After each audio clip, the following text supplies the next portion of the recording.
이게 이제 좀 많이들 관심이 있으실 것 같아요. 그러니까 금리가 계속 올라요. 그쵸? 근데 이게 진짜 괜찮을까? 사실 이제 금리를 한번 보시면은요, 이게 0.5%까지 떨어졌었던 거거든요. 근데 0.5까지 떨어졌다가 지난 금요일에는 미국채 10년물 기준으로 해가지고서 네, 이제이 옥님 안녕하세요. 이게 이제 미국 10년물 금리인데요. 지금 보시면은 이제 1.34까지 올라왔어요. 1.34까지. 그러니까는 어, 여기서 이제 많이들 아마 좀 들어보셨을 거예요. 아, 금리가 오르는데, 네, 뚠뚠님 안녕하세요. 금리가 오르는데, 이게 금리가 1.5를 넘어가면, 증시가 부러질 수 있고, 2% 넘어가면 큰일 날 거야.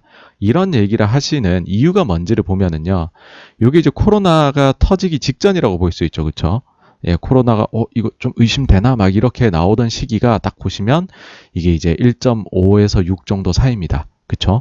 그러니까는 우리가 정말 코로나를 다 극복했나? 우리는 경제 작년 많이 어려웠고 그거를 이겨내기 위해 가지고서 정말 돈을 어마어마하게 찍어냈고 부채를 엄청나게 냈는데 그거 지금 어떻게 보면 하나도 해결이 안 된 것 같은데 우리가 이 금리 수준을 넘어서도 되나? 라는 거죠. 그러니까 이게 넘어서게 되면 야, 우리가 감당할 수 있는 그런 금리 수준보다 높은 거야. 그러니까는 모든 경제 활동이 위축되거나 자산 시장이 조정받을 수 있어 라고 하실 수 있는 거죠. 그래서 1.5를 많이 말씀하시는 거고요. 그 다음에 2를 말씀하시는 거는 이거는 정말 코로나 영향이 있기도 전에 경제가 이제 막 이때 당시만 해도 그 트럼프가 이제는 대선을 앞두고서 조금 미중 무역 분쟁도 해결을 좀 하고 경제도 좀 좋은 방향으로 만들어 나가고 뭐 이런 거가 있지 않을까? 그런 기대감이 묻어 있던 금리가 2%였거든요. 그러니까는 이거에까지 만약에 도달한다 그러면 뭐야 그때 비해서 해결된 거 진짜 하나도 없는 것 같은데 정말 이걸 넘어선다고 막 이런 얘기를 할 수 있는 거죠. 그러니까 그런 생각에서 지금 2%, 1.5%, 2%라는 거에 대해 가지고서 많이들 말씀을 하시는 거예요. 그래서 이제 0.5까지 내려갔던 게 1.34까지 일단 도달했다. 뭐 이런 건데 지금 뭐 어쨌든 그래도 1.5는 아니잖아. 뭐 그리고 또 이런 말씀하실 수도 있어요. 2%? 그 뭐 그렇게 대단해? 지금 연준이 보면 어제 어떻게 읽어야 되죠? 어, 듀옥스 호모님, 네 안녕하세요. 야, 연준에서 목표하는 거는 2% 아니 2%보다 더 높아도 평균 물가제 하겠다는데 AIT를 하겠다는데 그게 뭐가 문제야? 그건 넘어가도 상관없지. 라고들 원래는 얘기를 했었죠. 그래서 금리가 좀 올라가도 우리는 아니었지만 미국하고 글로벌 증시는 상승을 좀 했었습니다. 근데 심지어는 지금 민주당 쪽에 있는 사람한테조차도 이거에 대해서 우려를 하는 목소리가 나오면서 조금 상황이 반전되고 있는 거예요. 사실 뭐 지금 제가 뭐 금리 얘기하고 있지만은 그렇다고 해서 미국 증시가 되게 조정받은 것도 아니에요, 사실. 근데 이제 그 막 조짐이 조금 찜찜하고 막 그러니까는 얘기도 하도 많이 하니까는 이유가 뭔지 한번 찾아보자는 그런 시간이거든요. 보시면 몇몇 석학들의 물가 상승 및 금리 인상에 대한 경고가 나오고 있다. 여기서 누가 제일 대표적이냐? 레리 서머스라는 거죠. 이 사람은 아주 일찍 출세 가도를 달렸고 그 다음에 아주 옛날부터 민주당 쪽에서 뭐 클린턴 때부터 해가지고 내각에 이제 입각을 해가지고서 아주 이제 화려하게 생활을 하셨고 우리나라 IMF 때도 한국에 와가지고서 아주 그냥 실질적인 역할을 했다고 이현재 부총리께서 쓰신 경제부총리셨나요? 쓰셨던 책에 그렇게 나와 있더라고요. 그 정도로 굉장히 영향력이 있는 민주당 내에서는 어떻게 보면 인물인데 이분이 이제 인터뷰를 하셨어요. 그러니까 사실은 2월 초부터 계속 자료를 내시더라고요. 이분이 그러니까 인터뷰를 하시더라고요. 근데 이게 뭐냐면 일단은 요거부터 한번 보고 가시죠. 이제 이 옐런의 말을 하기 위해서 이 기사를 가져온 건 아니고요. 여기에 서머스가 나와요. 이 시기가 언젠가 보시면 2월 8일이죠. 2월 8일. 2월 8일에 공화당 상원 의원들은 빌 클린턴 전 대통령 시절 재무장관이던 레리 서머스가 이 같은 규모의 구제안이 통과되면 인플레이션 급등을 촉발할 위험이 있다고 지적한 것을 예로 들며 바이든 대통령의 구제안은 너무 규모가 크다고 주장하고 있다. 서머스는 또 바이든의 계획이 국가 기반 시설 개선 등 다른 이니셔티브에 쓸 수 있는 자금을 감소시킬 것이라고 주장했다라는 겁니다. 그러니까 서머스가 나왔어요. 어쨌든 네. 이게 이제 그 영상인데 이거를 전체를 틀면은 안 되는 거죠. 그래갖고 틀진 못하겠고 요거 이제 검색해 보시면 나옵니다. 근데 이 영상은 1분짜리니까 짧으니까는 보시면 되게 간단하게 보실 텐데요. 요거 보십시오. 타이틀이 페드가 내년에 물가를 올릴 것 같다는 거예요. 내년에. 이게 굉장히 충격적인 말인 게 이게 이제 점도표입니다. 작년 12월 달 회의 때 끝나고서 점도표 그린 게 나온 건데, 찍은 게 나온 건데, 요거 보고서 이제 대체로 다음에 금리 인상이 언제가 되겠구나. 그거를 이제 저희가 예상하는 거거든요. 근데 점도표 보시면은 이때 당시에 이제 당연히 여기는 다 제로에 몰려 있고 21년에도 아무도 금리 인상한다고 말한 사람이 없어요. 연준 위원들 중에서 22년에 한 명 있어요. 한 명. 돈키호테 같으신 분이 한 분 있네요. 근데 하나 있는 거 이런 거는 뭐 이제 아무도 신경을 안 쓰죠. 23년도에 보시면은 몇 개가 그래도 찍혀 있어요. 그러다 보니까는 사람들 생각이 빠르면 2023년 말 정도에 한 번 정도 인상하지 않겠느냐라고 얘기를 하는 거죠. 이 점도표 보고서 하는 얘기예요. 근데 레리 서머스는 뭐라고 했느냐? 내년에 올린다는 거예요, 이게. 그러면은 시간이 너무 빠르잖아요. 시장에서 지금 연준에서 말하는 것보다. 그러니까 이게 이제 아주 충격적으로 받아들여지는 거죠. 제가 이제 혹시나 해서 요 1분짜리 영상에 대해서 내용을 간단하게 정리를 한 건데요. 요거 한번 보실까요? 자, 22년 금리 인상을 예상을 한다. 서머스가. 그러면서 이제 이렇게 예상하는 이유 자체는 물가 상승, 인플레, 거기에다 경기가 호경기다. 거기에다가 지금 대규모의 재정 정책이 이러한 흐름에 불을 지피게 될 것이다. 그러니 금리 인상이 시장 예상보다 빨리 될 것이라는 거죠. 근데 지금 본인이 연준을 바라보니 현재 연준은 이런 부분에 집중하지 않고 오로지 디플레이션 극복이라는 부분하고 사회 공정성에 대해서만 너무 집중을 하고 있다. 즉 그래서 지금 인플레이션의 시대로 들어가고 있는데 이런 점을 연준이 인지하지 못하고 있을 수도 있는 것 같다. 그러면서 여기까지만 얘기하시면은 그런 말씀하실 수 있지. 그래, 우리가 이런 점을 놓치고 있구나. 뭐 그런 말을 할 수가 있는데요. 여기에서 사실 충격적인 얘기를 한 게 이 부분이거든요. 이거는 저는 약간 감정 싸움 같기도 한데 왜 그러냐면 이거를 말로 했어요. 레리 서머스가 연준이 1970년대에 겪었던 어려움에 직면할 수도 있다. 그러면서 이제 말했죠. 연준은 1970년대 실패했다. 이건 또 무슨 말이냐? 저희가 또 한번 살펴보도록 하겠습니다. 보시면은요. 네. 이게 이제 물가 상승이에요. 물가 상승. 인플레이션 보시면은 사실 이제 1980년대 후반부부터 해가지고서는 인플레이션이 굉장히 안정화가 됩니다. 이 시기에는 우리가 인플레를 걱정할 필요가 없죠.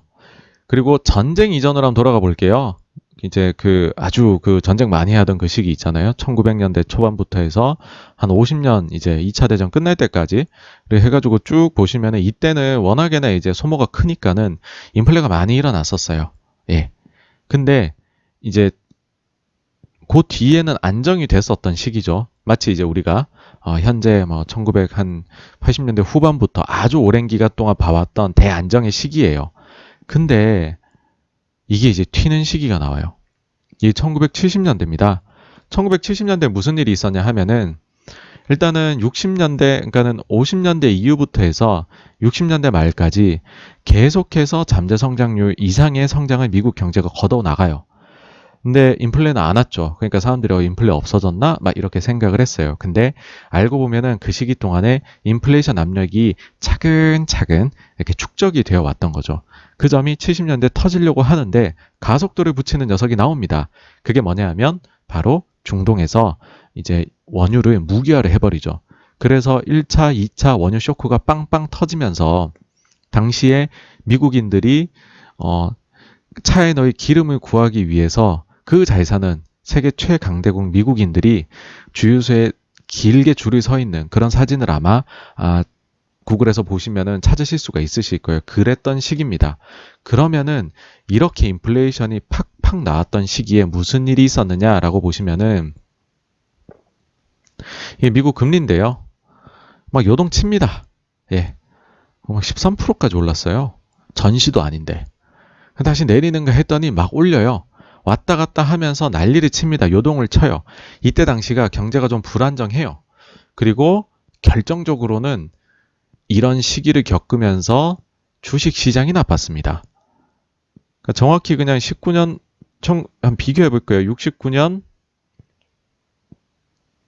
이게 컨트롤이 힘드네요. 그냥 이걸로 해보겠습니다. 70년 아이고 대충 보시면은 5천 초반대였어요. 69년 말에 5천 초반대였는데 70년대 보시다시피 계속 빠지죠. 그쵸? 계속 빠집니다. 주가가 빠져서 80년 시작할 때는 3천이 깨집니다. 5천이 넘었던 주가가 3천이 깨집니다. 여러분. 사실 이제 70년대라 그러면 1980년까지 다 들어가야 되잖아요.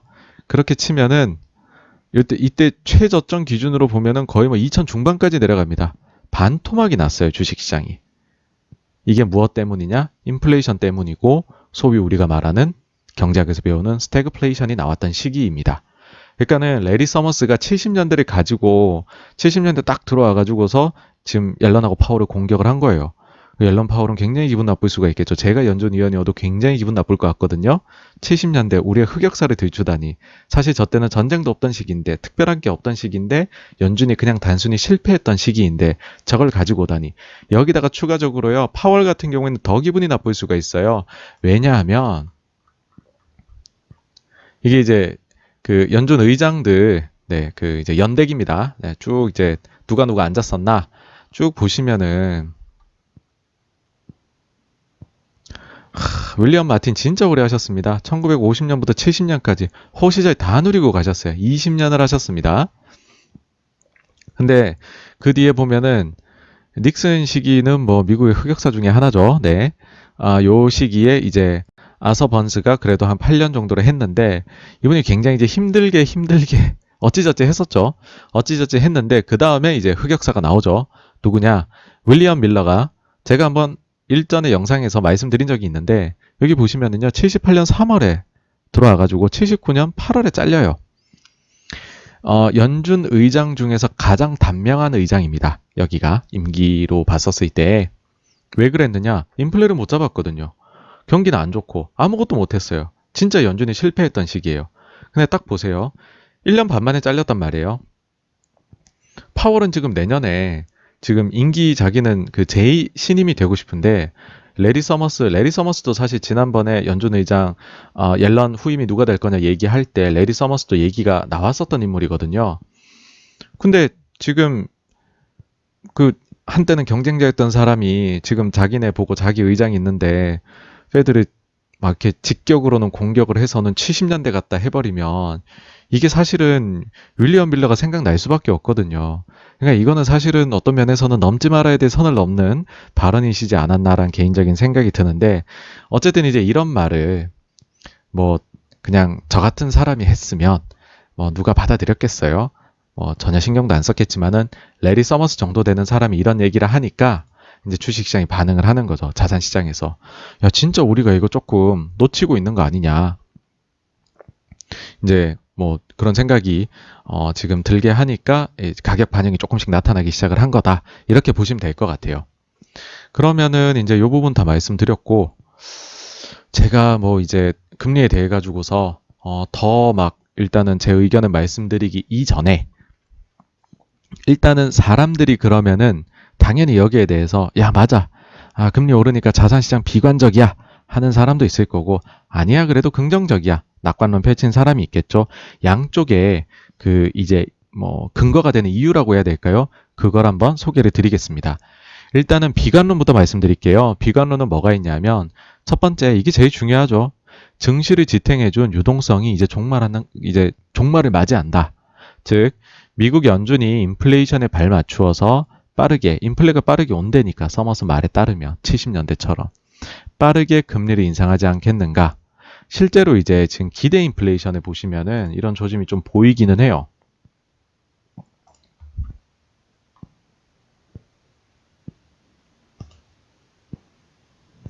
10년물 기준으로 해가지고서 기대 인플레이션율 요거 이제 보시면은요, 엄청나게 떨어졌었죠, 그쵸? 근데 최근에 이렇게 가파르게 올라왔거든요.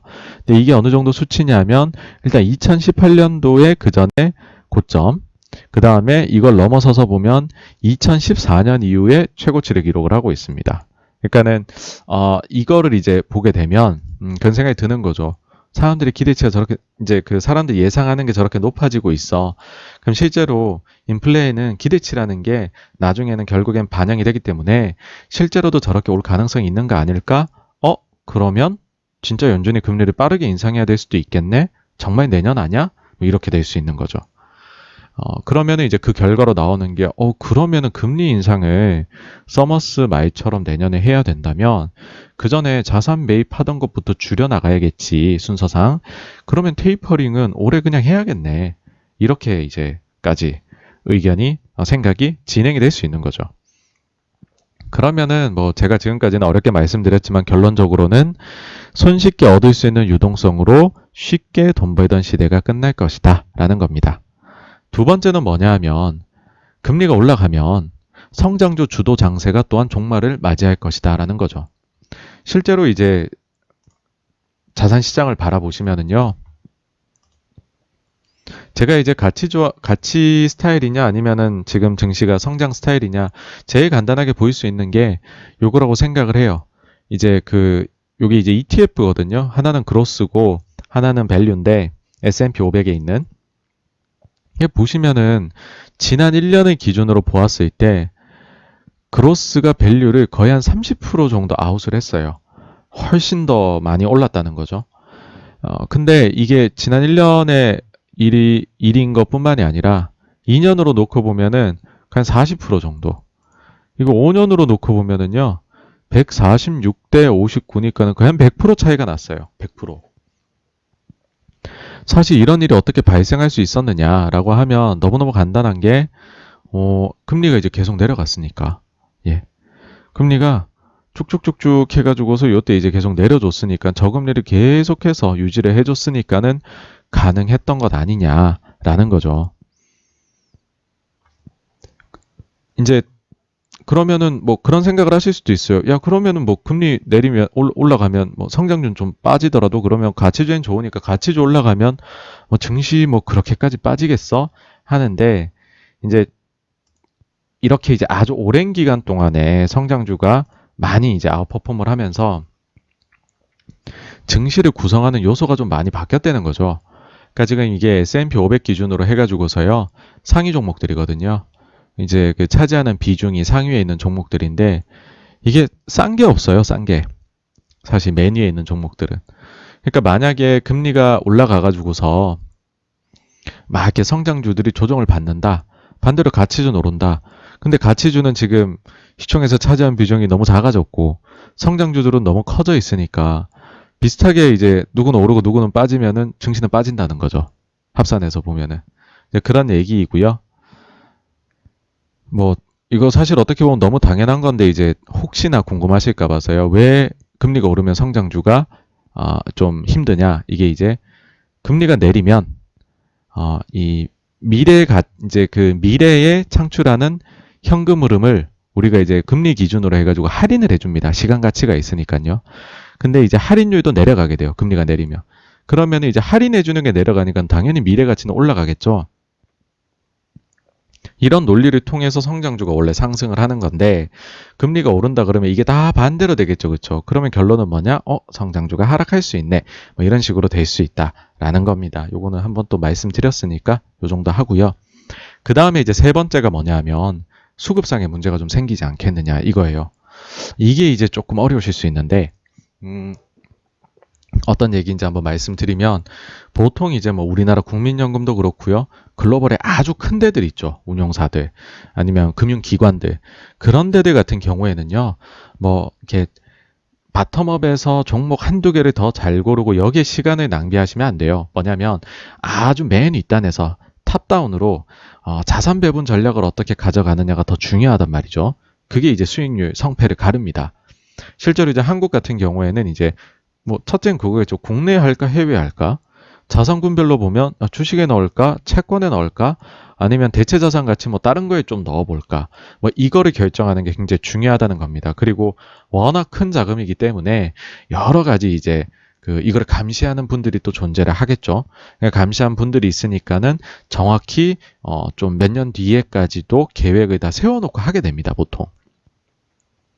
그러면은 이게 다 이제 몇 퍼센트가 정해져 있죠. 근데 여기서 가격 변동이 확 일어나게 되면 예를 들어서 A라는 게 가격이 오르고 B라는 게 가격이 내리면 근데 내가 연말에 맞춰야 되는 퍼센트는 비중은 정해져 있으면 오른 거 팔아가지고서 내린 걸 사야지 비중이 맞춰질 거잖아요. 그 현상이 일어날 수 있다는 겁니다. 뭐냐면 금리가 올라가게 되면 채권 가격은 하락을 하게 됩니다. 그럼 채권 비중이 줄어들게 되겠죠. 그럼 채권 비중을 채우기 위해서 다른 자산을 매각을 해야 된다는 거예요. 그러면은 지금 제일 매각하게 딱 눈여겨보면은 주식인 거죠. 주식이 많이 올랐으니까. 그러니까는 만약에 금리가 상승을 하게 되면 주식 자체의 매력이 떨어진다. 그걸 떠나서 아주 거대한 자금을 운용하는 대형 기관 투자자들이 글로벌에 채권의 가치가 떨어지는 비중을 맞추기 위해 딴 걸 팔아야 되는 일이 발생한다는 겁니다. 근데 지금 보시면 코로나 터지고서 대체 자산 쪽이 그렇게 상황이 좋지는 않거든요. 그럼 이걸 팔아서 메꾸기 어렵다는 거예요. 그럼 뭐냐? 주식을 팔아야 되는 거죠. 그러니까는 수급이 굉장히 위쪽에 막 쌓일 수 있는 환경이 된다는 겁니다.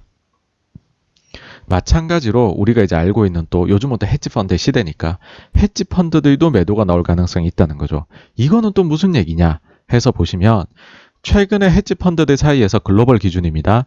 가장 유행했던 전략 중에 하나가 60, 40입니다. 이건 뭐냐 하면 내가 만약에 운영하는 자산이 100억이 있으면 60억은 주식을 사고 40억은 채권을 산다는 거예요. 이렇게 되면 어떻게 되느냐? 채권은 변동성이 굉장히 낮잖아요. 주식은 변동성이 높지만 그러니까는 헤지펀드 자체가 변동성이 굉장히 낮아지는 효과를 누리게 돼요. 이것과 별개로 또 어떤 게 있냐면 여러분들 아시겠지만은 금융시장에 위기가 오게 되면 주식은 떨어져요. 그렇죠? 그럼 60% 사놓은 주식은 떨어질 겁니다. 근데 위기가 오면 금리도 떨어지죠. 그럼 채권 가격이 오른단 말이죠. 그러면 주식에서 떨어진 걸 채권으로 벌충을 어느 정도 해줄 수가 있어요. 그럼 이게 그렇잖아요. 여러분 보시기에 안정적으로 보입니다. 이런 펀드가. 그리고 이제 가만히 있으면 또 채권에서 쿠폰을 줘요. 이자를 또 지급해주네.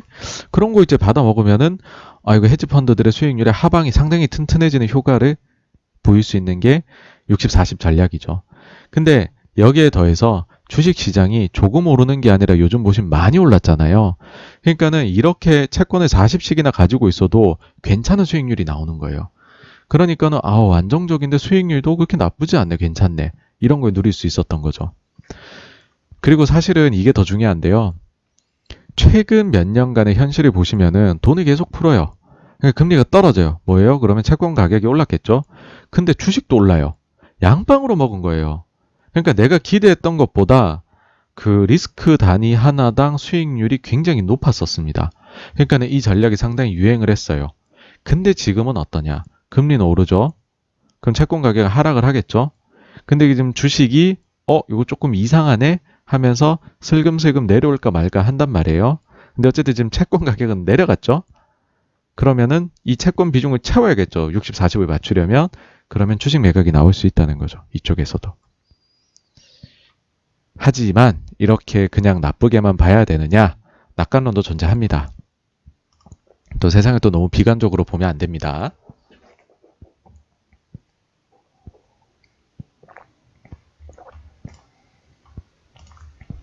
지금 이제 낙관론을 보시면은 뭐냐면 아주 이제 펀더멘탈에 대한 얘기입니다. 기업의 실적이 호조를 보이고 있다. 이건 뭐냐면은 이제 매주 이제 금요일에 보시면 팩트셋에 들어가 보시면 이게 나오는데요. S&P 500 기준이에요. 현재 지난 주말까지 해가지고서 83%의 기업들이 실적을 발표를 했고요. 이 중에서 무려 79%가 이익이 시장 예상치보다 높은 그러니까는 어닝 서프라이즈를 냈습니다. 이게 이제 지난 5년간의 평균을 보면 74%였대요. 그러니까 이보다도 높은 거고, 근데 단순히 더 많은 기업들이 어닝 서프라이즈를 냈다. 이것보다 더 중요한 사실은 뭐냐 하면, 이렇게 어닝 서프라이즈를 낸 그 상회 폭이 있을 거잖아요. 얼마나 더 잘 냈다. 이게 무려 14.6%랍니다. 근데 지난 5년 평균은 6.3%래요. 만약에 지금 뭐 S&P 500의 뭐 PER을 25배로 본다, 가정을 해본다라고 하면 사람들이 보는 것보다 지금 실적이 15% 가까이 잘 나오고 있는 거잖아요. 그러니까 이거 역산해 보면 사실은 S&P 500의 PER은 22배, 1배 뭐 이럴 수도 있다는 거죠. 이만큼 계속 잘 나온다면은. 그러니까 여기 이게 함의하는 거는 여전히 이익의 전망치가 낮다는 거죠. 그러니까 이익의 전망치가 낮다. 그렇다는 말은 이게 증시나 이런 게 사실은 방심할 때 빠지거든요. 그러니까 너무 장밋빛으로 모두가 바라볼 때 그럴 때 빠지는데 지금 시장이 아직까지도 되게 보수적인 복싱으로 치면 가드 올리고 있는 거예요. 아직까지도. 가드 다 내리고 막 닥치고 공격하겠다고 나갈 때 얻어맞는 건데 지금 보면 이게 가드를 최대한 올리고서 지금 아직까지 자산시장을 바라보고 있다는 거죠, 시장이. 그러니까는 이렇게까지 시장에서 보수적으로 보고 있을 때 험한 꼴이 나는 건 잘 없더라라는 거죠. 그러니까 이렇게 실적이 잘 나오니까 그럼 작년까지는 금융 장세고 올해는 소위 실적 장세가 나오는 거 아니냐 이렇게 이제 바라볼 수 있는 거죠. 근데 여기서 조금 이제 재밌는 점은요. 그 지난주에 이제 팩트셋 자료 나온 거 보니까는 이런 걸 만들었더라고요. 긍정적인 이제 어닝 서프라이즈를 냈는데 주가는 어떻게 움직였느냐라고 봤었을 때 지난 5년 평균은 보시면은 긍정적으로 실적이 나오면 주가가 0.9% 정도 이제 긍정적 영향을 받았다는 거죠. 근데 2020년 4분기 지금 분기 실적은 잘 나오면 빠진다는 거예요, 지금 주가가. 웃기죠, 그쵸? 잘 나오는데 빠진대요. 그 이제 과거를 보면 어땠냐라고 하면 물론 그랬던 적이 좀 존재는 한다는 거죠. 근데 대체로는 이렇게 굉장히 주가가 당연히 이익의 함수인데 이익이 잘 나오면은 올랐어야 되겠죠. 그렇죠? 그래서 상당히 많은 구간 동안에는 이랬었다. 그러니까 지금이 상당히 독특한 구간이라고 여겨진다. 그러니까 여기에 숨어 있는 거는 이게 오래 가지는 않을 거다라는 식으로 표현을 한 거다라고 저는 생각을 해요. 그래서 하여튼 지금 실적은 잘 나왔는데 주가가 반응을 하지 않는다라는 거고 그러니까 이제 요 밑에 또 재밌는 표현이 나와요. 왜 이 보상을 안 해주느냐, 실적이 잘 나오는 거에 대해 가지고서 이 사람이 가정을 세운 것들이 요거 이제 해석해서 적어 놓은 게 이거거든요. 혹시 향후 전망이 어두운 건 아닐까? 그러니까 뭐 실적 나오고 난 이후에 애널리스트 분들께서 2021년도 실적 전망치를 내는데 막 감익으로 이거 4분기에 다 냈고 이제부터 빠지겠네? 뭐 이렇게 낸다든지. 아니면 기업에서 사실 저희는 20년도까지가 실적이 잘 나왔고요. 21년엔 좀 안 좋을 것 같습니다. 이렇게 얘기하면 사실 지금 당장 실적이 잘 나와봤자 어차피 주가는 미래인데 그러면 주가 빠질 수 있는 거잖아요. 근데 지금 보시면은요. 63%의 기업이 긍정적인 1분기 실적 가이던스를 제시를 했다고 합니다. 이거 자체가 지난 5년 평균이 33%래요. 33%래요. 그러니까 거의 2배 정도의 기업들이 긍정적인 실적 가이던스를 지금 내고 있다고 얘기를 하고요. 그러니까 이건 아닌 거죠. 이 가정 틀린 거고. 두 번째로 이제 애널리스트 분들의 그 계산도 보면 지난 1월에만 1분기 실적 추정치를 3.5% 상승시켰다고 합니다. 이거는 2018년도 1분기 이후로 그 다음 분기 1개월이 지났을 때를 기준으로 봤었을 때 실적 추정치가 상향되는 폭 자체로는 최대라고 해요. 그러니까 애널리스트 분들도 부정적으로 안 보는 거죠. 근데 주가는 빠집니다. 예.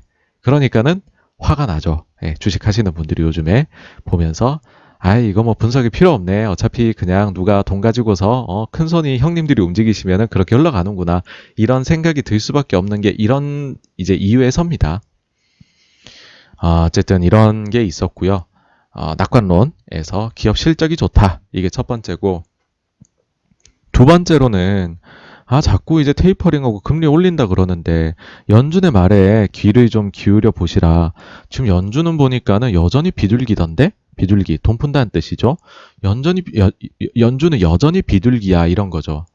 그러니까 이건 또 무슨 얘기냐 하면 이게 이제 과거에 테이퍼 텐트럼 그래서 긴축 발작을 일으켰었죠. 이게 버냉키가 이제 실수를 했던 거죠. 갑자기 테이퍼링이 딱 하니까는 증시가 뭐라고?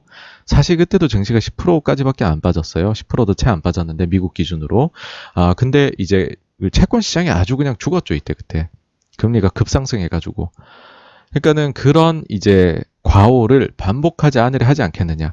야, 사람이 그래도 똑똑한 집단인데 한 번 실수했으면 됐지. 두 번은 그래도 과거에서 배운 게 있지 않겠니? 뭐 이런 생각하는 거죠.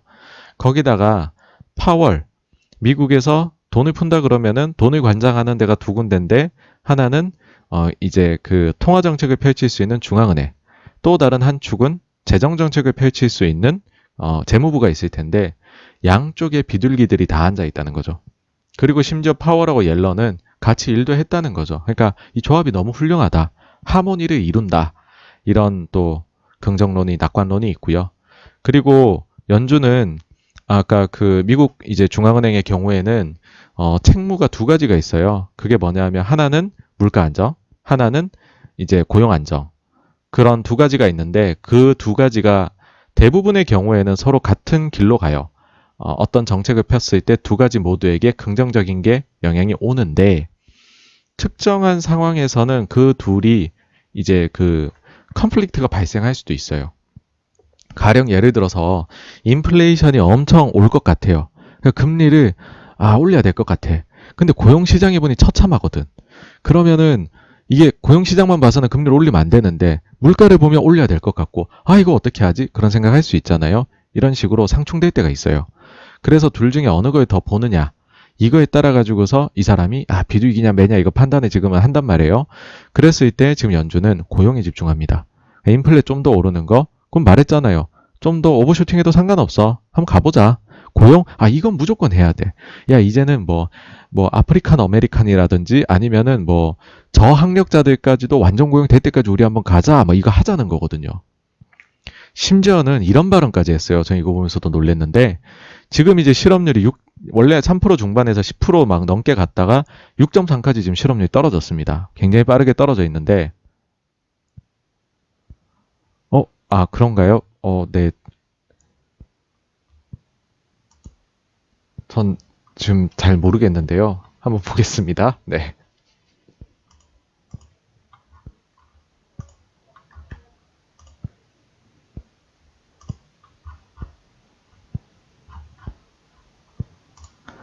네, 슈퍼챗 같은 경우 사실 제가 이거 지금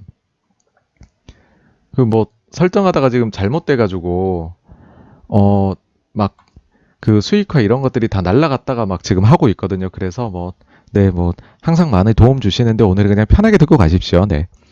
어쨌든, 일단 지금 내용에 집중하겠습니다. 네, 지금 딴 거 볼 때가 아닙니다. 그러니까는 이게 연준이 실업률이 이렇게 6.3으로 내려와 있는데 파월하고 옐런이 무슨 발언을 했냐면 무슨 소리냐. 그 리얼 실업률은 10%라는 거예요, 지금. 자기가 계산해 봤더니 두드려 보니까 야, 이게 고용률도 아직은 안 좋고 그 다음에 원래 실업률이라는 이 통계 자체가 내다보면 좀 그래. 좀 놓치는 게 있어. 그러니까는 실제 실업률은 10%야. 그래 버리니까는 야, 쟤네는 참 비둘기다. 이런 지금 막 얘기가 나올 수밖에 없다는 거죠. 그리고 제가 볼 때에는 과거 썼던 QE1, QE2, OT, QE3였는데 이번에는 OT를 안 썼어요. 그러니까는 장단기물 사는 거 바꾸는 거, 장기물 위주로 사는 거 이거 지금 안 한단 말이죠. 자산 매입에서. 그러니까는 아직 남은 카드가 있으니까 지금 단기금리는 바닥이에요. 장기금리가 뛰는 거지.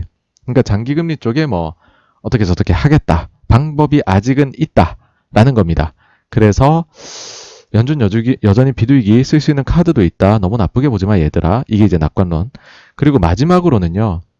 오케이 금융기관이나 아니면 대형 금융기관이나 헤지펀드가 팔아야 되는 이유는 알겠어. 오케이 금리 오르면. 근데 펀더멘털을 생각해보자는 거죠. 뭐냐면 미국 10년물 금리가 지금 일본 같은 데 보면 아주 저금리고 독일도 마이너스 아직까지 있는데 미국이라는 가장 지금 그래도 지저분한 걸레들 중에서 제일 깨끗한 나라가 금리가 1.3, 1.4, 1.5, 2% 간다 그러면 야, 거기서 금리가 만약 더 올라간다 하더라도, 즉, 거기서 내가 좀, 캐피탈 로스가 좀 발생을 하더라도, 이 정도의 그냥 금리면 10년 동안 앞으로 이자만 받아도 괜찮은 거 아니야? 미국 10년물이 뭐, 그렇게까지 올라가겠어요? 되게 좋은 거 아니야? 이거 금리 요즘 같은 시대에 잘 주는 거 아니야? 이렇게 생각을 하고, 그냥 매수하는 세력들도 들어올 수가 있다는 거죠. 그러니까 실제로 이제 제가 알기로는 일본의 경우에는 지금 환해지를 하고서 미국채를 사면 일본 국채 10년물 사는 것보다도 더 좋은 금리를 주거든요. 그러니까는 이게 장기 자금들 위주로 해서는 그냥 단순히 이제 쿠폰만 보고도 들어올 수가 있다. 그러니까 수급도 너무 걱정하지 말아라. 맨날 예전에는 중국이 미국채 팔면 미국이 난리가 나느니 이런 얘기들 하는데 난리 난 적 있느냐?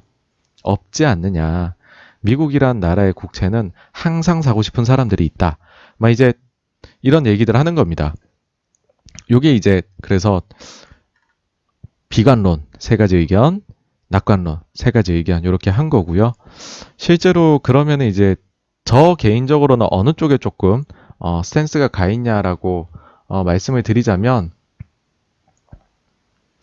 사실은 이제 조금 더 낙관론 쪽에 가 있기는 해요. 제 거 이제 들으시는 분들은 많이들 더 느끼셨을 텐데, 그러니까는 너무 그렇게 부정적으로 볼 필요가 있느냐 하는 거 있고, 그리고 아무래도 파월하고 이제 옐런이라는 아주 좋은 콤비도 있고, 그리고 암만 해도 저는 오퍼레이션 트위스트를 한 번은 하지 않겠느냐라는 기대를 계속해서 하거든요.